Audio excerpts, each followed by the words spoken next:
دیوس پن جو ہے یہ اس زمانے میں بڑی تیزی کے ساتھ پھیل رہا ہے، اور ہم اس کو گناہ بھی نہیں سمجھتے، حالانکہ یہ گناہ کبیرہ ہے۔ دیوس کہتے ہیں کہ جس کے سامنے اس کے زیر انتظام لوگ، اس کی ماں ہے، بہن ہے، بیٹا ہے، بیٹی ہے، بہن ہے، بھائی ہے، وہ بے حیائی کا ارتکاب کریں، غلط کام کر رہے ہوں، اور وہ ان کو دیکھ کے ان کو منع نہ کرے۔ جی معلوم ہے کہ جی میری بیٹی کا کریکٹر ٹھیک نہیں ہے، اس کے باوجود باپ دیکھتا ہے، باپ اس کو روکتا نہیں، تو باپ دیوس ہے۔ بھائی کو معلوم ہے کہ میری بہن کا کردار ٹھیک نہیں ہے، یہ غلط سائڈ پہ جاتی ہے، اس کے باوجود بھائی اس کو روکتا نہیں، تو بھائی دیوس ہے۔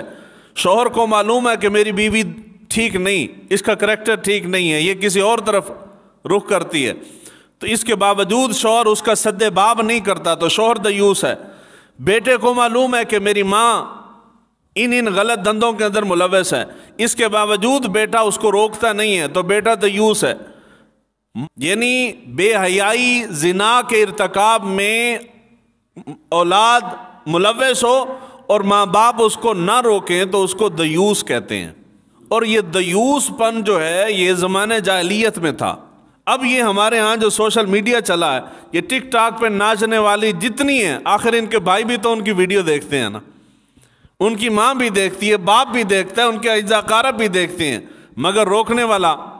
کوئی نہیں۔ اگر روکیں گے تو ہمارے دماغوں میں گھسا دیا گیا کہ یہ تمہارے حقوق پہ ڈاکہ ڈال رہے ہیں، پھر اولاد باغی ہو جاتی ہے کہ جی نہیں جی ہمارا حق ہے پبلک کے اندر کھڑے ہو کے ناچنا۔ وہ جو پبلک میں کھڑے ہو کے ناچ رہی ہے لڑکی، وہی لڑکی گھر آ کے ایک گلاس کا پانی بھر کے اپنے باپ کو دینا اپنی توہین سمجھتی ہے کہ جی کیوں دوں، میں کو ملازم ہوں، اور 1000 بندوں کے سامنے ناچ کیا، یہ وہ اپنے لیے باعث فخر سمجھتی ہے کہ یہ میرا حق ہے۔ تو اس کو کہتے ہیں دیوس پن۔ یہ دیوس پن جو ہے وہ جو گناہ کے اندر ملوث ہے وہ تو گناہ کر ہی رہی ہے، جو دیکھ کے اس کا باپ ہے، بھائی ہے، شوہر ہے، بیٹا ہے، جو دیکھ کے خاموش ہے وہ بھی گناہ گار ہے، یعنی گناہ کبیرہ میں ملوث ہے۔